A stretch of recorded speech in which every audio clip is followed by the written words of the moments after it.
හරි රවඩ සුද හසක් අපි මේ රෙකෝඩ් කරන දන්න නෙට්වර්ක් ප්‍රෝග්‍රෑමින් වලට අදාළ 18 වෙනි කොපිය. ඉතින් මේකත් එක්ක අපි සිකියුරිටි පාර්ට් එක මම ඉවර කරනවා. ඉතින් මේක ප්‍රැක්ටිකල් කොටසක්. සහ මේක පොඩි තියරි පාර්ට් එකක අතර මම කතා කරයි. ඉතින් මේක මම කෝඩින් මොකද අතින් ටයිප් කරගෙන ඉන්නේ. මම කලින් ටයිප් කරලා තියන් ඉන්නේ. ඒක අවශ්‍ය තැන්වලදී මම විස්තර කරනවා සහ ස්ලයිඩ් එකකින් පුළුවන් තැන්වල අපි ස්ලයිඩ් එක විස්තර කරමු. හරි දැන් මම මෙතනින් කතා කරන්න බලාපොරොත්තු වෙන්නේ ඉස්සෙල්ලාම SSL සර්වර් එකක් සහ SSL ක්ලයන්ට් කෙනෙක් එක්ක වැඩ කරන විදිහ. ඉතින් මේ දෙකේදී අපිට නිතරම වැදගත් වෙන එක තමයි ෆැක්ටරි කන්සෙප්ට් එක. ඒ තමයි අපිට නිතරම පාවිච්චි කරන්න බෑ.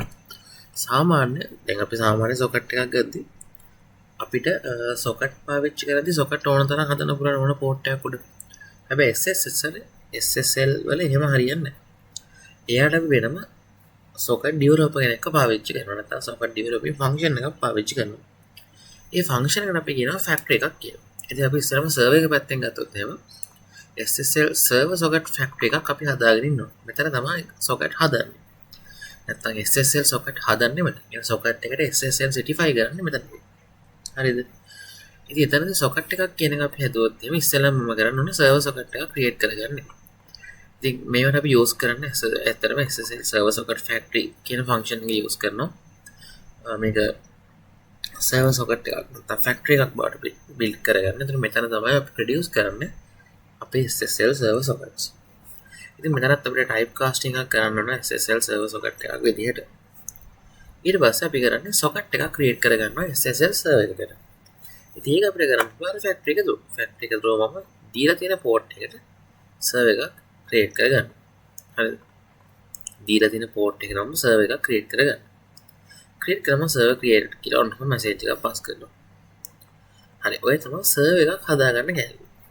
ඉතින් අතන මාගේ ලෙක්චර් ස්ලයිඩ් එකේ තියෙන ඔච්චර. දැන් මේකට ක්ලයන්ට් කෙනෙක් කනෙක්ට් කරලා කොහොමද කනෙක්ට් වෙන්නේ? ක්ලයන්ට් කෙනෙක්ට අපිට පුළුවන් වෙනම SSL සොකට් එකක්. SSL සොකට් කියලා කියන්නේ ක්ලයන්ට් ලයිබ්‍රරි එක. නැත්නම් ක්ලයන්ට් ක්ලාස් එක. සර්වර් සොකට් කියලා කියන්නේ SSL සර්වර් එකේ සොකට් එක. දැන් මම කරලා දෙන්න SSL සොකට් එක පාවිච්චි කරලා ක්ලයන්ට් ඔබ්ජෙක්ට් එකක් හදාගෙන අපේ සුපුරුදු පරිදි රයිට් එකක් through මේකට data write කරන්න chance එක හදාගෙන ඇති. ඊට පස්සේ අපිට මෙන්න මේ රයිට් එක through data write කරන්න පුළුවන්. මම මේක පටන් ගත්තම කියන්නේ මගේ මේ කෝඩ් එක දැන් රන් කරන්න බෑ. මොකද ඒක SSL අපේ ඩෙස්ක්ටොප් වල certify කරලා තියෙන්න ඕනේ. නැත්නම් මේක රන් කරගන්න කලින් අපි මෙතන key store එකක් හදලා තියෙන්න ඕනේ. මම තාම මේ සෙල්ලම් මොකද දාලා නැහැ. නිසා මම මේක රන් කරන්නේ නැහැ. මම නිකන් කියලා දෙනවා විතරයි මේ කෝඩ් එක ගැන. ඉතින් SSL server එකේ කෝඩ් එක ගැන හුවත් ඔයගොල්ලෝ මෙන්න මේ ලයින් එක. ඒ කියන්නේ server factory එක නැත්නම් මෙතෙන් තමයි SSL socket prepare කරන්නේ නැත්නම් produce කරන්නේ. ඒක සාමාන්‍ය socket එකට වඩා වෙනස් වෙන්නේ. එයාට SSL layer එකක් තියෙනවා. අන්නේ layer එක ගහපු socket එකක් හදාගන්න ඔයාලට socket එක හදන factory එකක් අනිවාර්යයෙන්ම ඕන. හරිද? ඊළඟ මෙන්න මේක. මේකෙන් කරන්න ඕනේ යම් කිසි port එකක් උඩ SSL server එකක් SSL socket එකක් build කරන එක. හරිද? මේ දේ ක්ලයන්ට් ගේ පැත්තේ හැන්ඩල් කරන්න පාවිච්චි කරනවා. මේ පැත්තම කෝඩ් එකේ මේකේ නැහැ. ඔකේ සයිඩ් එකේ නැහැ. non කෝඩ් එක දෙකම දෙනවා. මොකද හේතුව මේ ෆුල් නැතුව කරාම තේරෙන්නේ නැහැ. හරි දැන් අපි SSL ක්ලයන්ට් පැත්තට આવුත් ක්ලයන්ට්ත් අර වගේම සොකට් හදන ෆැක්ටරි එකක් තියෙන්න ඕන. මොකද හේතුව එයාගෙත් SSL සර්ටිෆයිඩ් වෙන්න ඕන. මෙතන වැදගත්කම තමයි SSL සර්ටිෆයිඩ් වෙද්දි අනිවාර්යයෙන්ම ක්ලයන්ට් ගේ සර්වර් එකේ දෙකේම SSL සර්ටිෆිකේෂන් තියෙන්න ඕනේ. කියන්නේ secured socket layer එකක් තිබිය යුතුමයි. ඒක එතනදී මෙයාට අපි යූස් කරන්නේ SSL socket factory එක. මොකද මෙයා client කෙනෙක්නේ. ඒතර මෙයාට ඕනේ client type එකේ factory එක. ඉතින් අපි default factory එක තමයි යූස් කරන්නේ SSL socket factory කියලා. socket factory එක පාවිච්චි කරලා අපිට පුළුවන් අර විදිහටම client socket එකක් හදාගන්න. හැබැයි මේ වෙලාවේ මොකක් උඩද? අර server එකේ port එක උඩ. හරිද? server එකේ port එක උඩ තමයි අපි මේ කියන client socket එක build up කරගන්නේ. දැන් එතනදී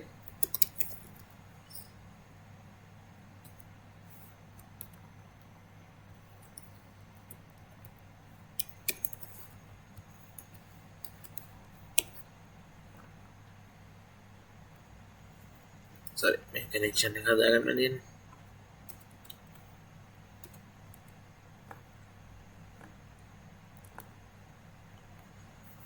දැන් මේ වගේ අපේ අදාළ සොකට් එක නැත්නම් අපි අදාළ සර්වර් එක උඩ තමයි මෙන්න මේ කියන ක්ලයන්ට් එක හදා ගන්න ඕන. ඊට පස්සේ අපිට පුළුවන් මේ ක්ලයන්ට් through මොනවා කරන්නද? මෙන්න මේ ක්ලයන්ට් සොකට් එක through සර්වර් එකකින් එන data read කරගන්න පුළුවන්. මේක ඇත්තටම අවශ්‍ය වෙන්නේ සාමාන්‍ය අපි දැන් මෙච්චර කතා කරපු read එකම තමයි මේ තියෙන්නේ. මේක වැදගත් දෙන්න තමයි මෙන්න මේ දෙන්න. මොකද්ද? SSL socket factory එකෙන් කරන්නේ client socket factory එකක් හදාගන්න එක. SSL socket එක කියලා කියන්නේ client socket එක. අපි ඒක හදන්නේ server එක උඩම තමයි. හරිද? ඒ වගේ තමයි SSL client and server එක වැඩ කරන විදිහ. ඊට පස්සේ අපිට තියෙනවා encryption. encryption එකේදී වෙන්නේ අපි පාවිච්චි කරන්නේ Cypher කියන library එක. ඉතින් Cypher කියන library එකේදී වෙන්නේ අපිට පුළුවන් ඉස්සෙල්ලම Cypher වලින් algorithm එකක් build කරගන්න. මේක තමයි encryption එක. හරිද? දැන් Cypher මේක අපි කරන්නේ මොකක් හරි algorithm එකක් use කරලා Cypher text එක බවට හරවන එකනේ. ඒතකොට එතනදී Cypher text එක බවට හරවන්න පාවිච්චි කරනවා මෙන්න මෙතන තියෙන Cypher ලගේ තියෙන algorithm. ඉතින් මෙතන AES තියෙන්න පුළුවන්, RSA තියෙන්න පුළුවන්. ඔයගේ algorithms ගොඩාක් තියෙන්න පුළුවන්. මම මෙතන use කරලා තියෙන්නේ AES කියන algorithm එක. හරිද? ඉතින් AES algorithm එකේදී වෙන්නේ මේකට අපිට key එකක් දෙන්න වෙනවා. මේ algorithm එකට දාලා public key එක symmetric key එක විදියට. ඉතින් මේ key එක අනිවාර්යෙන් bytes 16ක key එකක් වෙන්න ඕනේ minimum. ඒව නැත්තම් තව වැඩි වෙන්න පුළුවන්. minimum bytes 16ක් අනිවාර්යෙන් තියෙනවා. ඉතින් මම එක සංකේතකින් එක byte එකක් තමයි නිරූපණය වෙන්නේ. මම මෙතනදී එක byte 1 2 3 4 5 වශයෙන් නොහම ඉලක්කම් 16ක් දීලා දෙනවා bytes 16ක් විදිහට. ඊට පස්සේ අපි කරන්නේ ඒකෙන් byte එක generate කරගෙන අපේ algorithm type එක අපි දෙන්න අනිවාර්යයෙන්ම මෙන්න මේ secret key එක specify කරද්දී. මේ දෙන අපි secret key එකක් generate කරගෙන හරිද? දැන් අපි අපේ Cypher එක initiate කරගන්නවා මේක encrypt කරන්න පුළුවන් විදිහට. දැන් අපි Cypher කියලා කියන්නේ අපි හදපු Cypher object එකනේ මෙන්න මෙතන මේ තියෙන්නේ. අන්නේ Cypher object එක අපි initiate කරගන්නවා මොනව කරන්නද? encrypt කරන්න. එතකොට දැන් අපි ගාව තියෙන්නේ encrypt mode එකේ ඉන්න Cypher object එක. දැන් අතන මොකද්ද අපි කරන්නේ? අපි byte එකක් හදා ගන්නවා නැත්නම් byte array එකක් හදා ගන්නවා. මම මෙන්න මේ data එක තමයි encrypt කරන්න හදන්නේ. මෙන්න මේ data එක තමයි මම encrypt කරන්න හදන්නේ. ඉතින් මම මේකේ bytes එක ගත්තා. Cypher.do final එකෙන් කරන්න. අපි මේක අරන් තියෙන encryption mode එකටනේ. ඒතර දැන් අපේ Cypher ඉන්නේ encrypt mode එකේ. එහෙනම් දැන් එයාට මොනවා හරි දෙයක් දුන්නොත් එයා කරන්නේ encrypt කරන එක. දැන් ඒක encrypt කරලා encrypted කියන variable එක save කරලා තියෙනවා. අපිට මොනවා හරි දෙයක් decrypt කරන්න ඕන නම් අපිට පුළුවන් Cypher object එක initiate කරන්න decrypt mode එකේ. හැබැයි බලන්න key එක අනිවාර්යෙන් provide කරන්න ඕන. දැන් එතකොට මේ key එක පාවිච්චි කරලා අපේ Cypher එක decrypt mode එකට ගෙනල්ලා තියෙනවා. ඉතින් අපි දැන් මොනවා හරි දෙයක් මෙයාට කරන්න කියලා කිව්වොත් එයා කරන්නේ මොකද්ද? දැන් අපේ Cypher එකේ decrypt mode එකේනේ. decrypt mode එකේ ඉන්න object එකකින් අපිට කරන්න පුළුවන් decryption එක. ඉතින් එයා දැන් කරන්නේ මොකද්ද? අපි දීලා තියෙන text එක නැත්නම් අපි දීලා තියෙන byte එක decrypt කරනවා. ඉතින් decrypt කරපු එක අපිට පුළුවන් මේ විදිහට string එකක් build කරලා string එකක් දිහා බලාගන්න. දැන් ඕක අපිට practically කරලා බලන්න පුළුවන්. මම මේක කරන්නම්. javac encryption.java තමයි මගේ ෆයිල් එකේ නම. java encryption encryption e capital. ඒවන වෙනවා මෙතන මේ මුලින් පේන්නේ මම මුලින් print කරලා තියෙන encrypted version එක ඊළඟ print කරලා තියෙන්නේ මගේ original data එක නැත්නම් decrypted version එක. encrypt වෙලා තිද්දි මෙන්න මේ වගේ එකක් තමයි එන්නේ. decrypted දී එක ගන්න my data කියලා decrypt වෙලා තියෙනවා. ඉතින් ඔය තමයි encryption වලට අදාළ code එක. හරි. ඊට පස්සේ අපිට කතා කරන්න තියෙන්නේ security libraries ටික ගැන. ඉතින් මෙතන තියෙනවා security libraries mainly තුනක් තියෙනවා ඕගොල්ලන්ට. එකක් තමයි JSCA Java Cryptography Architecture. ඉතින් මේක basic cryptography operation වලට තමයි දෙන්නේ. hashing, encryption, decryption වගේ ඒවාට APIs provide කරන එක තමයි මේ library එකෙන් mainly කරන්නේ. Java Cryptography Architecture JCA. ඊට පස්සේ තියෙන extension එක Java Cryptography Extension. එයා කරන්නේ advanced algorithm මේකට දෙන එක. නැත්තම් JCA වලට වඩා advanced features මෙතන implement කරන එක තමයි මේ library එකෙන් කරන්නේ. ඉතින් එතනින් තමයි අපිට මේ algorithm සම්බන්ධ AES RSA වගේ හරිද. ඊට අමතරව දෙකේම නැතිව ප්‍රොවයිඩ් කරන අපි ගන්නවා මෙන්න මේ වගේ bouncy castle නැත්නම් bouncy castle library එක. ඒතර මේකේ තියෙන්නේ third party library එකක් තමයි මේක. මේ දෙන්නම ප්‍රොවයිඩ් නොකරන මොනවා හරි දෙයක් තියෙනවා. ඒතර මම දන්නේ නැහැ මොනවද කියලා. මේ දෙන්නම ප්‍රොවයිඩ් නොකරන මොනවා හරි දෙයක් තිබුණොත් අන්න ඒ දේ ප්‍රොවයිඩ් කරන එක තමයි ඇඩිෂනල් ගොඩක් අය ඇල්ගොරිතම්. හරිද? මම ඇත්තටම ඇල්ගොරිතම් ඔක්කොම දන්නේ නැහැ. මාත් යූස් කරන ගොඩක් අයට RSA හරි AES හරි තමයි. ඉතින් ඕවා දෙක කරුණා වෙන මොනවා හරි අතෝදහන්න ඉතින් මෙයාලා ගාව නැති අප්ඩේටඩ් ඇල්ගොරිතම් සමහර වෙලාවට මෙන්න මේ බවුන්සි කාසල් එකේ තියෙන්න පුළුවන්. හරිද? right. ඉතින් ඔය තමයි ඊළඟ අපිට කතා කරන්න තිබෙච්ච එක security libraries and APIs ගැන. දැන් අපි එතකොට මෙන්න මේ කොටස සම්පූර්ණයෙන් ඉවරයි. SSL server socket and SSL socket එක කියන්නේ මොකක්ද කියන එක. දැන් අපි දන්නවා SSL server socket කියලා කියන්නේ ඒක අපි ඉස්සෙල්ලාම කරන්නේ server factory එකක් හදාගන්න. ඊට පස්සේ අපි ඒකෙන් server socket එකක් initiate කරගන්නවා. ඊට පස්සේ SSL socket කියලා කියන්නේ ඉස්සෙල්ලා අපි ඉතාලත් කරන්නේ client ගේ පැත්තට දාලා factory එකක් හදාගන්න ඕනේ. ඊට පස්සේ ඒකෙන් අපි client socket එකක් initiate කරගන්නවා factory. හරිද? හරි. දැන් අද මොකක්ද අපි කරන්නේ?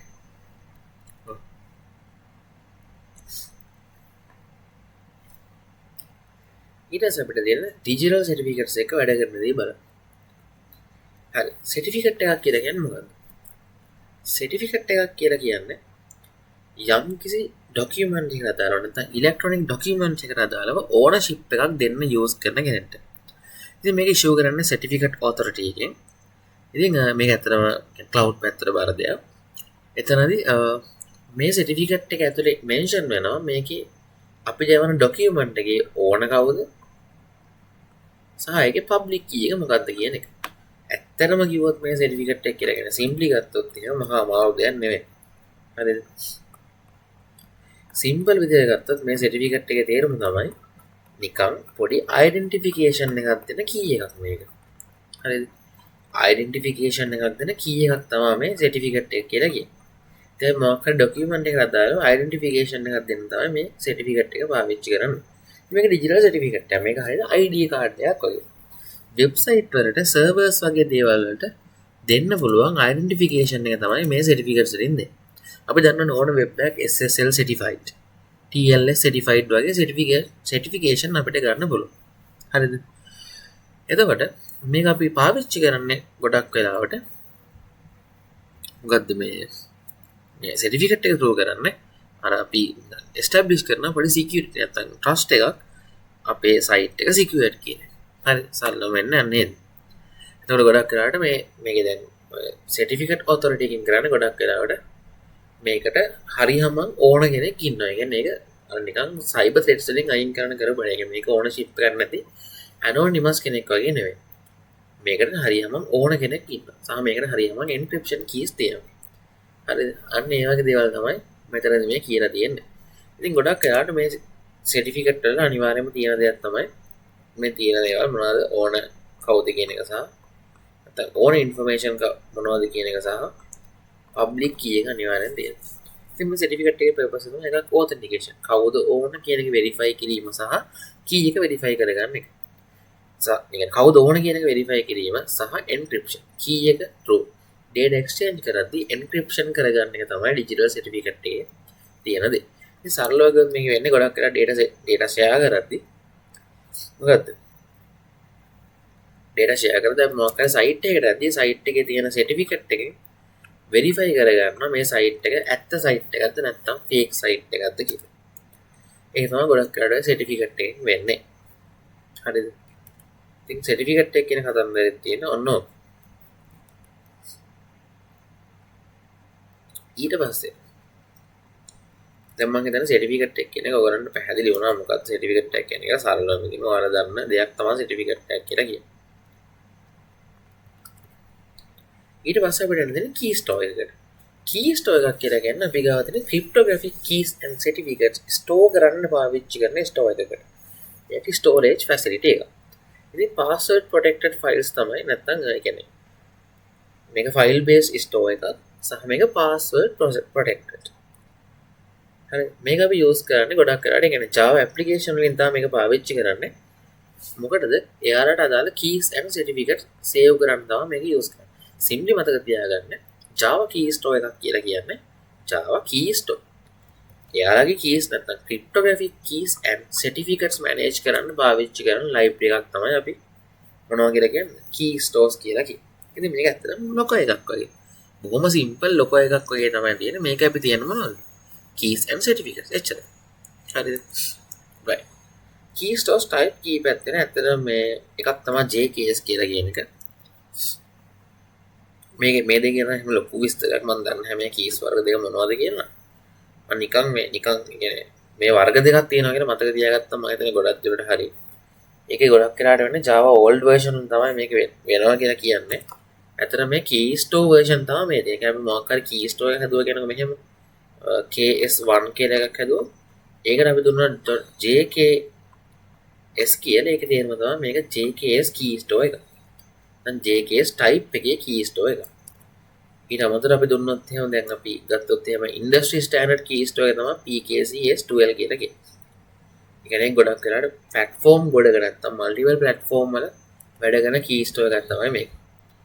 ඉතින් මේ ගොඩක් කරලා අපි save කරන්නේ .p12 කියන එක. නැත්තම් .pfx මගේ මතක හැටියට මම හිතන්නේ. ඒක දාලා නැහැ. key store save කරන්න මේවා key store name එක .p12 or pfx. එතන මෙතන තියෙන cryptographic keys and certificates කියන විස්තර. හරිද? හරි. මෙන්න මේ command නම් ඔයගොල්ලෝ මතක තියාගන්න ඕනේ නැහැ. මේ තියෙන්නේ ඉස්සෙල්ලාම key store එකක් initiate කරගන්න command එක.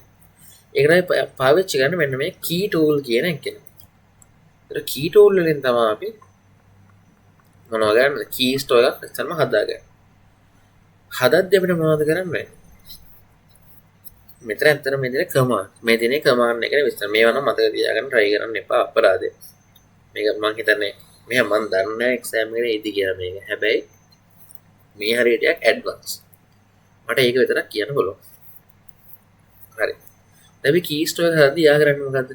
මෙන්න මේ පැරාමීටර් එකෙන් යා කියන්නේ key pair එක හදන්න කියලා. ඊට පස්සේ මෙතනින් කියන්නේ keys වලට identify එකක් ඒක නමක් set කරන්න කියලා. මෙන්න මේ පැරාමීටර් එක set කරොත් ඒකේ තේරුම තමයි key store එක හදනකොටම මොනව කරනවද key pair එක හදනවා. නැත්නම් public keys හදනවා. ඊට පස්සේ මෙන්න මේ alias එක ගන්න නමක් මෙතනට algorithm කරනවා. ඊට පස්සේ මෙන්න මෙතන තියෙන my key මේ alias my key කියලා කියන්නේ keys වල නම. හරිද? දැන් මේ key pair එකේ නම තමයි my key කියලා කියන්නේ. ඊට පස්සේ key alg RSA කියලා කියන්නේ key generate කරන්න අපි RSA algorithm එකකට කියන එක. ඒතර මේක encryption algorithm එක RSA. ඊට පස්සේ key store කියලා කියන්නේ key store එකේ නම. keystore.jks කියලා කියනවා. මෙන්න මෙතන තිබෙච්ච JKS type එකේ Java key store type එකේ store එකක් තමයි use කරන්නේ. ඊට පස්සේ store pass කියලා කියන්නේ key store එකට දෙන password එක. දැන් මෙතන change it කියලා දීලා තියෙන්නේ ඒක. හරිද? එතකොට මේ command එකක්. මේ command එක run කරපු ගමන් keystore.jks කියලා store එකක් හැදෙනවා. ඒක ඇතුලේ RSA encryption වලට ඕන කරන public keys දෙක setup වෙනවා. හරිද? ඒ keys දෙක හඳුන්වන්නේ අපි my key කියලා කරනවා. ඒතර ඔයාට public key එක access කරන්න ඕන නම් මෙන්න මේ key store එකෙන් දැන් මේක නම් key store එක ඕක ඇතුලේ තියෙනවා මෙන්න මේ my key කියන නමින් public key එක. හරිද? my key කියන නමින් public key එක තියෙනවා. ඒතර මෙතන public key විතරක් නෙමෙයි මේක private key එකක් තියෙනවා. my key එකට දාලා public එකක් තියෙනවා. මේ key pair කියන්නේ ඒකට. key pair කියලා කියන්නේ එකක් public key එක private key. ඒතර මේකේ public key encryption එක විතරක් කරනවා නම් හරි ඒක ප්‍රශ්නයක් නැහැ. public key එකක් තියෙනවා private key එකක් හැදෙනවා. හරිද? ඊට පස්සේ මොකද දැන් මෙතන ඕක කරගත්තට පස්සේ දැන් මෙතන මොකක්ද වෙලා තියෙන්නේ? my key කියන එක අපිට access කරන්න පුළුවන් කොහමද? අපේ codes ඇතුලේ අපිට මේ key store එක පාවිච්චි කරලා මේක නිකන් හරියට හරි env file එකකින් variable එකක් ගන්නවා වගේ වැඩ. මෙතන එක තියෙන key store file එකක් ඇතුලේ. ඒ file එකෙන් අපිට පුළුවන් අපිට ඕන කරන key එක අරගන්න. හරිද? අපිට ඕන කරන key එක ගන්න අපි වැඩ කරද්දී අපිට පුළුවන් මෙන්න මේ my key කියන එක නෑ එළියට අරගෙන පාවිච්චි කරන්න. ඒකෙන් වෙන්නේ key එක හැම වෙලේම hide වෙලා ඉතින්. කොහෙද? මෙන්න මේ key store එක ඇතුලේ. key store එක open කරනවාට මෙන්න මේ කියන password එක අනිවාර්යයෙන්ම මොනවා වෙනවද? අවශ්‍ය වෙනවා. password එක නැතුව ඔයාලට මේක මේවා කරගන්න බෑ. right. ඔය තමයි key store ගැන මට කියන්න තිබිච්ච දේවල් ටික. මේක අනිවාර්යයෙන් මේ පොඩක් බලලා යන්න අමතක කරන්න. මේක මම එන්නේ නැහැ කියලා නම් කියන්නේ නැහැ කොහෙවත්. හැබැයි මේක ටිකක් ඇඩ්වාන්ස් කොටසක්. ඊට පස්සේ certificate කොහොමද දාන්නේ? අපිට දෙන සර්ටිෆිකේට් එක ඉම්පෝට් කරන්න. හරිද? සර්ටිෆිකේට් එකක් මෙතන ඉම්පෝට් කරනවා. key tool එක යූස් කරලා තමයි මේ වැඩ කරන්නේ. සර්ටිෆිකේට් එක අපි ඉම්පෝට් කරනවා. ඒකේ නම අපි දෙනවා mycert කියලා. සර්ටිෆිකේට් ෆයිල් එක අපි දෙනවා certificate.crt. ඒක කොහෙන් හරි ඔයා අරන් තියෙන්න ඕන සර්ටිෆිකේට් එක. හරිද? සර්ටිෆිකේට් එක කොහෙන් හරි අරගෙන තිබ්බොත් තමයි key store එකේ සේව් කරන්න පුළුවන්. දැන් මෙතන අපි කරේ keys ටික හදන එකනේ. ඒ වගේ වාට සර්ටිෆිකේට් එක හදන වැඩේ මෙතනින් කරන්න පුළුවන්. ලොකු දෙයක් නැහැ. බොහොම සරල දෙයක් තියෙනවා. හරිද? මේක කමාන්ඩ් එකෙන් මේක වැඩේ කරන වෙන්නේ. දැන් මේක තමයි ඔයාගේ සර්ටිෆිකේට් ෆයිල් එක ඔයා මේ key store එකේ සේව් කරන්න හදන. ඊට පස්සේ key store එක ඔයා අර විදිහට ඔන්න keystore.jk ඊට පස්සේ store password change it කියලා වෙලා තියෙනවා. දැන් ඔයාගේ Java code එකේ key store එකක් තියෙනවා. නැත්නම් ඔයාගේ server එකේ key store එකක් තියෙනවා. ඒකේ ඔයාට සර්ටිෆිකේට් එක මෙන්න මේ විදිහට තියෙනවා. ඉතින් ඒතකොට mycert කියන එක සර්ච් කරපුවාම ඔයාට මෙන්න මේ සර්ටිෆිකේට් එක view කරන්න පුළුවන්. හරි. ඔය තමයි key store එකට සර්ටිෆිකේට් එකක් දාන විදිහ. ඊට පස්සේ දැන් key store එකක තියෙන data එළියට ගන්න කොහොමද? දැන් අපිට key store එක හදන වැඩේ තමයි දැන් මේ කරේ. හරිද? දැන් මෙතන වෙන key store එක හදන එක. ඒකට public keys අනම්මනම් දාලා ඔක්කොම ටික කරලා සර්ටිෆිකේට් දැම්මා. දැන් key store එක සම්පූර්ණ තියෙනවා. my key වල my keys දෙක තියෙනවා. mycert වල certificate එක තියෙනවා. දැන් key store එක හරිද? දැන් store එකක් අපි ගාව දෙනවා keys ටික. දැන් ඒක load කරන්නේ කොහොමද? ඒක අපි කරන්නේ key store කියන මෙන්න මේ object එකෙන්. simply වාට පුළුවන් key store කියන object එකෙන් instance එකක් හදාගන්න. හැබැයි ඒකට object type එක අපි මොකක්ද කියලා කියන්නේ.